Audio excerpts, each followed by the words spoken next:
সেই জান্নাত আমরা চাইলে না চাই? আমরা সকলে চাই তো। জান্নাত মনে মনে এমনি মুখ দিয়ে চাইলে হবে না? জান্নাত যাওয়ার কাজ করতে হবে, অত সহজ নয়। আহাসিবান নাসু আইয়ুতরাকু আইয়াকুলু আমান্না ওয়া হুম লা ইফতানুন। আল্লাহু আকবার। আল্লাহ পাক বলেন, কত সুন্দর কথা দেখেন। আল্লাহ পাক বলেন মানুষ মনে করে এমনিতেই মানুষ জান্নাতে যাবে, যে আমরা বললাম লা ইলাহা ইল্লাল্লাহ, আমি ঈমান আনলামে কথা বললেই তারা জান্নাত পাবে। আমি কি তাদেরকে পরীক্ষা করব না? মাঝে মাঝে আল্লাহ পাক এরকম করে টোকা দিবে আপনার ঈমানকে, ঠিক না? জোরে বলেন। মাঝে মাঝে পরীক্ষা করে দেখবে যে আপনি সত্যিকারের ঈমানদার নাকি ভেজালি ঈমানদার, ঠিক না? জোরে বলেন। যে আমরা কি ভেজাল মুক্ত ঈমানদার হব না ভেজালি ঈমানদার হব? ভেজাল মুক্ত নিষ্কলুষ নিষ্ঠাবান ঈমানদার হব, ঠিক না? জোরে বলেন। আজকের কথাগুলো ঠিকঠাক বলবেন, খুব সহি নিয়তে বলবেন, ঠিক নজরে বলেন। যেটা বলবেন ওটা অন্তরের সাথে বুঝে শুনে বলবেন। আপনি যদি আপনার মৃত্যুর আগেও যদি এই কথা বলেন সহি ভাবে, লা ইলাহা ইল্লাল্লাহু মুহাম্মাদুর রাসূলুল্লাহ, কোন সন্দেহ যেন না থাকে, কোন সংশয় যেন না থাকে, কোন ভেজাল যেন না থাকে, মৃত্যুর আগেও যদি একবার নির্ভেজাল এই ঈমান, ঈমানি কালেমা যদি আপনার ভিতর থাকে, এই সঠিক ঈমান যদি থাকে, আল্লাহ পাক বলেন ফাদাখালাল জান্নাহ, সে জান্নাতি। জোরে বলেন সুবহানাল্লাহ। শুধু তাই নয় ভাইরা আমার, এই ঈমানদার যারা হবে, আল্লাহ পাক রব্বুল আলামিন বলেন ইয়াকিন এবং ইখলাসের সাথে যারা ঈমানি কালেমা পাঠ করবে, ইয়াকিনের সাথে ইসলামী ঈমানের সাথে ইয়াকিনের সাথে ইখলাসের সাথে যারা এই কালেমা পাঠ করবে, প্রত্যেকজন যদি 100 বার এই খেয়াল করে করে যদি এই কালেমা পাঠ করে যে লা ইলাহা ইল্লাল্লাহ, আল্লাহ ছাড়া কোনো ইলাহা নাই, ঠিক না? বলেন আমি কারো মুখোমুখি নই, কেউ আমাকে কোনো ক্ষতি করতে পারে না, কেউ আমার কোনো উপকারও করতে পারে না, একজনই শুধু ক্ষতি করার অধিকার রাখে, একজনই শুধু ক্ষতি করার শক্তি রাখে, একজনই শুধু উপকার করার অধিকার রাখে, একজনই শুধু উপকার করার শক্তি রাখে, ঠিক না? ঠিক জোরে বলেন।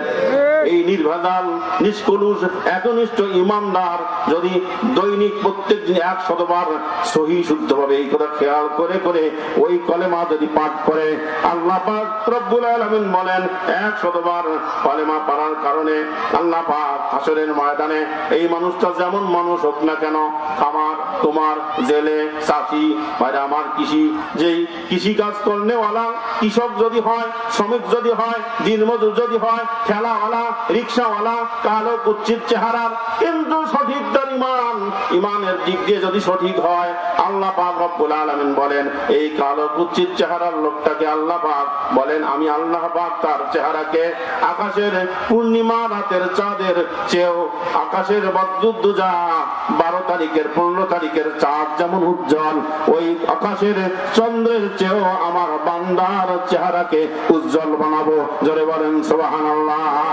চিৎকার করে বলেন সুবহানাল্লাহ। কি আপনারা এই কথা শোনার পর খুশি না বেজা? হ্যাঁ, ঈমানদার হব আমি, ভেজালি ঈমানদার হব নাকি একনিষ্ঠ ঈমানদার হব?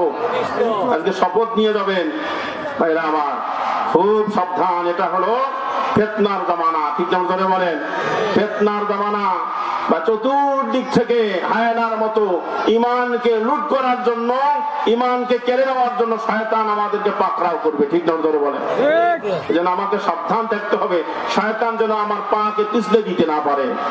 আমি আল্লাহর কাছে সাহায্য চাবো, আল্লাহ আমাকে নসরত করবে, আল্লাহ আমাকে তৌফিক দান করবে, আর আমার পাকে মজবুত করে ধরে রাখার তৌফিক আল্লাহ পাক দান করবে। ধরে বলেন সুবহানাল্লাহ। ঈমানদাররা যদি ঈমান আনে,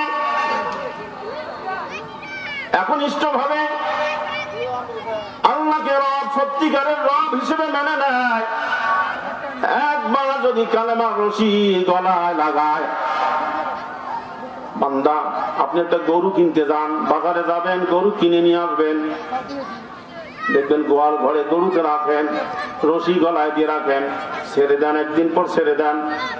যে মালিকের কাছ থেকে গরু নিয়ে এসেছেন ওই মালিকের মহব্বত, বাড়ির মহব্বত ভোলে নাই, রশি ছিঁড়ে বাড়ির ওই মালিকের বাড়ির দিকে রওনা দেয়। ঠিক নেবে জোরে বলেন।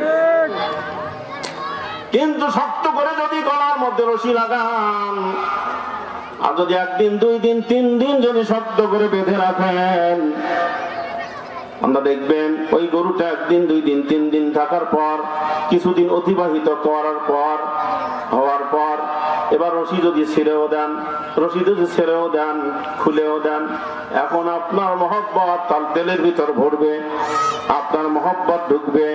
এখন রশি ছেড়ে দিলেও ওই গরুটা দেখবেন আপনার বাড়ি ছাড়া, আপনার গোয়াল ঘর ছাড়া আর পূর্বের মালিকের দিকে আর রওনা দিবে না। ঠিক নেবে ঠিক জোরে বলে। এতদিন আমি রব মানিয়া আল্লাহকে রব, আমার ভেজাল ছিল, আমার কালেমা শক্ত রশি আমার গলার মধ্যে আমি বাঁধতে পারি নাই, রাখতে পারি নাই। এখন যদি কালেমার রশি আমি শক্ত করে লাগাই, আর যদি আমি আমার মালিককে চিনি, এরা আমার রশি যদি ছিঁড়েও যায়, খুলেও দেয়, মহব্বত ঢুকেছে আমার রবের, আমার রবকে ছাড়া আমি আর কোনো দিকে রওনা দেব না। ঠিক নেবে ঠিক জোরে বলে। আল্লাহ পাক রব্বুল আলামিন বলেন, একনিষ্ঠ ভাবে ঈমানদার যারা হবে, রব্বুনাল্লাহ সুম্মা ইসতাকামু আল্লা তাখাফু ওয়া লা তাহজানু ওয়া আবশিরু বিল জান্নাহ। জোরে বলেন সুবহানাল্লাহ। আল্লাহ পাক রব্বুল আলামিন বলেন, এই একনিষ্ঠ ভাবে যারা ঈমান আনবে, একবার বলে পালু, তারা বলবে রব্বুনাল্লাহ, আল্লাহ আমার রব। একনিষ্ঠ ভাবে বলবে, সহি করে নিয়তকে সহি করে বলবে, ইখলাসের সাথে বলবে, আল্লাহকে হাজির নাজির জানে বলবে, আয় আল্লাহ আপনি আমার রব। এটা যদি আল্লাহর কাছে কবুল হয়ে যায়, আল্লাহ পাক রব্বুল আলামিন বলেন, হে বান্দা সুম্মাস্তাকামু, এখন তোমার কাজ হলে তারপর ইস্তেকামাত থাকা, অবিচল থাকা, ঢলে না পড়া, পিছলে না যাওয়া, এদিক সেদিক না যাওয়া, দৃঢ় হয়ে থাকা, হাজারো ব্যথা, হাজারো বেদনা, হাজারো ঝড় ঝঞ্ঝা যদি হয়, এই কালেমার উপরে তোমার অটুট থাকা, অবিচল থাকা, এই কালেমার উপরে মজবুত হয়ে শক্ত হয়ে দাঁড়িয়ে থাকা। ঠিক নেবে ঠিক জোরে বলে। হাজার তুফান আসবে, ঝড় আসবে, আপনাকে হেলাইতে জ্বলাইতে পারবে না। ঠিক নেবে জোরে বলে। আপনার ভিতরে একটাই খেয়াল, আল্লাহ আমার রব। ঠিক নেবে জোরে বলে। এইভাবে যদি মানতে পারে,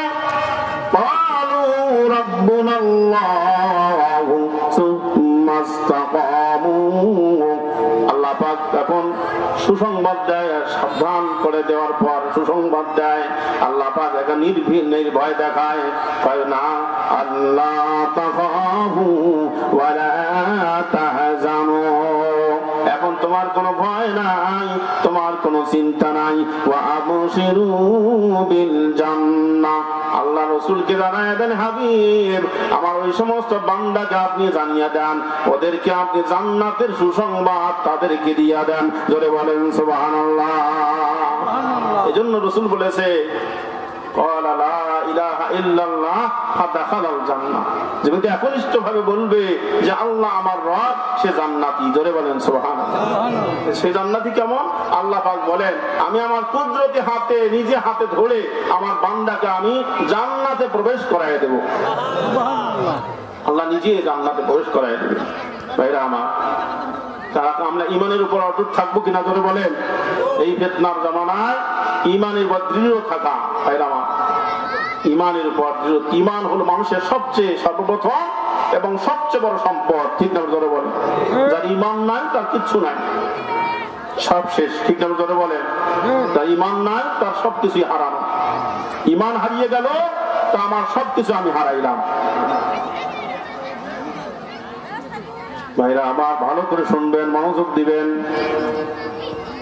আল্লাহ রাসূল বলেন, ক্বালান নবী সাল্লাল্লাহু আলাইহি ওয়াসাল্লাম, যাকা তুআমুল ঈমান মান রাদিয়া বিল্লাহি রাব্বান ওয়া বিল ইসলামি দীনাও ওয়া বি মুহাম্মাদির রাসূলা। আল্লাহ নবী বলেন যাকা তুআমুল ঈমান, ওই ব্যক্তি ঈমানের প্রকৃত স্বাদ গ্রহণ করতে পেরেছে। মান রাদিয়া বিল্লাহি রাব্বান, যে ব্যক্তি আল্লাহকে রব হিসেবে পেয়ে খুশি হয়েছে, রাজি হয়েছে। জোরে বলেন সুবহানাল্লাহ। এক নম্বরে হলো যে ব্যক্তি আল্লাহ আমার রব, আল্লাহকে রব হিসেবে পেয়ে নিজে সন্তুষ্ট, যে আল্লাহ আমার পালনেওয়ালা। ঠিক না? জোরে বলে আমার রিজিক দাতাকে, জোরে বলে রিজিক দাতাকে, আমার পালনেওয়ালাকে, আমার দেখনেওয়ালাকে। আমি অসুস্থ হয়ে গেলে আমার সুস্থতা দেওয়ার মালিককে, সবকিছুর মালিককে। এই কথাটা রাসূল বলেছেন, রব আল্লাহকে রব হিসেবে পেয়ে যে ব্যক্তি সন্তুষ্ট হয়েছে, আমার আল্লাহ আছে তো সবকিছুই আছে। ঠিক না? জোরে বলে যদি আল্লাহ না থাকে কিছুই নেই, আমার আর কিচ্ছু নেই, সব হারাইলাম। অবিল ইসলামে দীনা, ইসলামকে দিন হিসেবে পেয়ে, ইসলামকে জীবন ব্যবস্থা হিসেবে খুশি হয়েছে, রাজি হয়েছে। ভাইরা আমার, দেখবেন আমাদের ভিতরে অনেকে মনে করে আল্লাহ আমার রব, এটাতে আমি সন্তুষ্ট নই, আমার আরো অনেক রবের দরকার। ঠিক না? ধরে বলে এটার নাম হল শিরক। যারা আল্লাহ আল্লাহ রব এর সাথে আরো রবকে যোগ করে, ঠিক না? ধরে বলে এটার নাম হল শিরক। আর এই দুনিয়ার ভিতরে আল্লাহ আমাকে সৃষ্টি করছেন, আমি এই দুনিয়ার মধ্যে তার হুকুম অনুযায়ী, তার বিধান অনুযায়ী, তার নিজস্ব আদর্শ অনুযায়ী আমাকে জীবন যাপন করতে হবে। ঠিক না? ধরে বলে তাকে তো রবকে মানা। আমি যদি তার হুকুম না মেনে দুনিয়ায় চলি, আমার মুখ দিয়ে হাজারবার যদি আল্লাহ আমার রব, আল্লাহ আমার রব বলি, তাকে রবকে মানা হবে? জোরে বলে ভাইরা আমার, তা আমরা সেই রবের বিধান অনুযায়ী এই দুনিয়ায় চলতে রাজি আছি কি নাই? জোরে বলে হাত তুলে তো দিকে আল্লাহু আকবার, আল্লাহু আকবার, আল্লাহু আকবার। হাত নামা। আমরা রাজি আছি তো? খেয়াল রাখবেন, আমি গুনাহগার, আপনাদেরকে বোঝানোর ক্ষমতা, আপনাদেরকে বোঝানোর ইলম আমার নাই। ভাইরা, একদিন দেখা হবে হাসরের মাঠে, একদিন দেখা হবে। যদি আমার কথাগুলো সত্য হয়, একদিন আমার আপনার সাক্ষাৎ হবে। সেদিন দেখা হবে যে আমার এই কথাগুলো আসলে সত্য কথা ছিল, হুজুর আমরা মানতে পারি নাই। ঠিক না? হুজুরে বলে আমরা মানি নাই, সেদিন আফসোস করতে হবে। আর আমি যদি কথাগুলো ঠিক বলি, আমি আফসোস করব, আমি সেই দিন আপনাদেরকে আমার সঠিক কথাটা আমি বুঝাইতে পারি নাই। ঠিক না? হুজুরে বলেন এজন্য সঠিক কথা হয় মানবেন, আল্লাহ পাক দুনিয়া এবং আখিরাতে আমাদেরকে কল্যাণ দান করবে। ভাইরা আমার, আবিল ইসলামে দীন, ইসলামকে জীবন ব্যবস্থা হিসেবে পেয়ে যে ব্যক্তি রাজি হবে, খুশি হবে। আবি মুহাম্মাদি রাসূলা, এবং মুহাম্মদ সাল্লাল্লাহু আলাইহি ওয়াসাল্লামকে রাসূল হিসেবে পেয়ে যে ব্যক্তি সন্তুষ্ট হবে, আল্লাহর নবী বলেন ওই ব্যক্তি যেন ঈমানের প্রকৃত স্বাদ গ্রহণ করেছে। জোরে বলেন সুবহানাল্লাহ। ঈমানের প্রকৃত স্বাদ মানে যাকা, মানে স্বাদ গ্রহণ করা। তো আমল মানে খাদ্য। ঈমান আবার কেমন খাদ্য হয়? রাসূল বলেন ঈমান নামক খাদ্যের স্বাদ ওই ব্যক্তি পেয়েছে যে ব্যক্তির এই তিনটা জিনিস ঠিক আছে। এক নম্বর হলো আল্লাহ আমার রব, ইসলাম আমার জীবন ব্যবস্থা, মুহাম্মদ সাল্লাল্লাহু আলাইহি ওয়াসাল্লাম হলেন আমার নবী এবং রাসূল। এই তিনটা জিনিস যে ব্যক্তি ঠিক এটা বুঝতে পেরেছে, এটা অটুট আছে, অটল আছে, এটা পেয়ে এই তিনটাকে পেয়ে যে ব্যক্তি সন্তুষ্ট হয়েছে, রাজি হয়েছে, আল্লাহ বলেন ওই ব্যক্তির প্রকৃত ঈমানদার। ধরে বলেন সুবহানাল্লাহ। আল্লাহ রাসূল বলেন ঈমানের প্রকৃত স্বাদ তার ভিতরে যার ভিতরে তিনটি বিষয় ঠিক আছে। ঠিক না? ধরে বলেন আমরা এখন চোখ বন্ধ করে খেয়াল করে দেখি তো আমার কোনটা বিষয় ঠিক আছে আমার ভিতর। এক নম্বরে হলো আল্লাহ আমার রব, এই রব আমি আসলে ঠিক আছি কি নাই, যিনি কুল কায়নাতের মালিক, গোটা বিশ্ব ব্রহ্মাণ্ডের মালিক, বহুমাত্রিক জগতের মালিক, যিনি তিনি আমার রব। গভীর সমুদ্রের অতল গভীরে একটা কালো পাথর, ওই কালো পাথরের ভিতরে যদি একটা কালো পিঁপড়াও যদি হেঁটে যায়, ওই কালো পিঁপড়ার পায়ের আওয়াজ তিনি শোনেন এবং তার পায়ের পাকে তিনি দেখেন। জোরে বলেন সুবহানাল্লাহ। ইন্নাল্লাহা লতীফুল খবীর, তিনি হলেন সূক্ষ্ম দৃষ্টিদানকারী। জোরে বলেন সুবহানাল্লাহ। গভীর সমুদ্রের গভীর তলদেশে একটা পাথর, কালো পাথরের ভিতরে একটা কালো পিঁপড়া বসবাস করে। তার রিজিকের ব্যবস্থা তিনি যিনি করেন তিনি হলেন আমার রব। জোরে বলেন সুবহানাল্লাহ। ওয়ামা মিন দাব্বাতিন ফিল আরদি ইল্লা আলাল্লাহি রিজকুহা। আল্লাহু আকবার। ওই তিনি আমার রব। সেই রব ডাক দিয়ে বলে, বান্দা তুমি বলবে যে আমি ইমানদার, ইমান এনেছি, কলেমা পড়েছি, আমি বুঝি জান্নাতে যাব না, এমনটা নয়। আহাসিবান নাসু আইয়ুতরাকু আইয়াকুলু আমান্না ওয়া হুম লা ইফতানুন। মনে করে যে আমি ইমান এনেছি, কথা বললে আর তারা পার পেয়ে যাবে না, আমি মাঝে মাঝে তাদেরকে পরীক্ষা করব। সুবহানাল্লাহ বলেন। কেমন পরীক্ষা? আম হাসিবতুম আন তাদখুলুল জান্নাতা ওয়ালাম্মা ইয়াতিকুম মাসালুল লাযিনা খালাউ মিন ক্বাবলিকুম মাসাতুহুমুল বা'সাউ ওয়াদ-দাররাউ ওয়া যুলজিলু হাত্তা ইয়াকুলার রাসূলু ওয়াল্লাযীনা আমানু মা'হু মাতা নাসরুল্লাহ আলা ইন্না নাসরাল্লাহি করিব।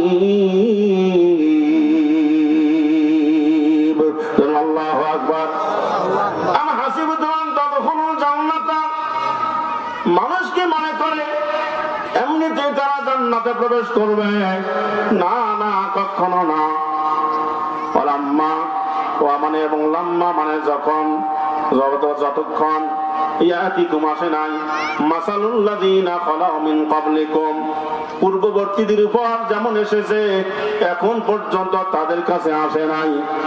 মাসাতুহুমুল বা'সাউ ওয়াদ-দাররাউ ওয়া যুলজিলু, তাদেরকে স্পর্শ করেছে, তাদেরকে ধরেছে আসমানি বালা, জমিনি বালা, বিপদ আপদ মুসিবত, অসুস্থতা, রোগ ব্যাধি এবং দুনিয়ার দারিদ্রতা, বিভিন্ন ঝামেলা তাদেরকে স্পর্শ করেছে। এমনকি রাসূলগণ পর্যন্ত অতিষ্ঠ হয়ে গেছে। ধৈর্য ধরতে ধরতে এমন কঠিন সমস্যা পৌঁছে গেছে, ইমানদার পর্যন্ত, ইমানদার যারা রাসূলের সঙ্গে ছিল ইমানদার, ওই ইমানদার তারপর অতিষ্ঠ হয়ে গেছে, আল্লাহকে ডাক দিতে শুরু করেছে, আল্লাহ আমাদের আর সহ্য হচ্ছে না, আর পারছি না বাবু, এত গজব, এত বিপদ, এত মুসিবত আর সহ্য হচ্ছে না। এই তো সুখ বিসুখ, রোগ ব্যাধি, আল্লাহ কঠিন রোগ, একটার পর একটা, একটার পর একটা বিপদ, বাড়িতে আগুন ধরে, জমাজমির ভেজাল, মামলা মোকদ্দমা, অসুখ বিসুখ, বিভিন্ন ঝামেলা, আল্লাহ রাষ্ট্রীয় গোলযোগ, মারামারি, কাটাকাটি, হানাহানি, বিভিন্ন ঝামেলায় পড়তে পড়তে, অসুস্থ হইতে হইতে, বিভিন্ন ঝামেলায় পড়তে পড়তে অতিষ্ঠ হয়ে যায়। আল্লাহ পাক তাদেরকে পরীক্ষা করে, বিভিন্ন ঝামেলা দিয়ে, রোগ ব্যাধি দিয়ে, অসুখ বিসুখ দিয়ে, মামলা মোকদ্দমা দিয়ে, দারিদ্রতা দিয়ে আল্লাহ পাক পরীক্ষা করে। আর নবীগণ অতিষ্ঠ হয়ে যায়, ইমানদারগণ আল্লাহকে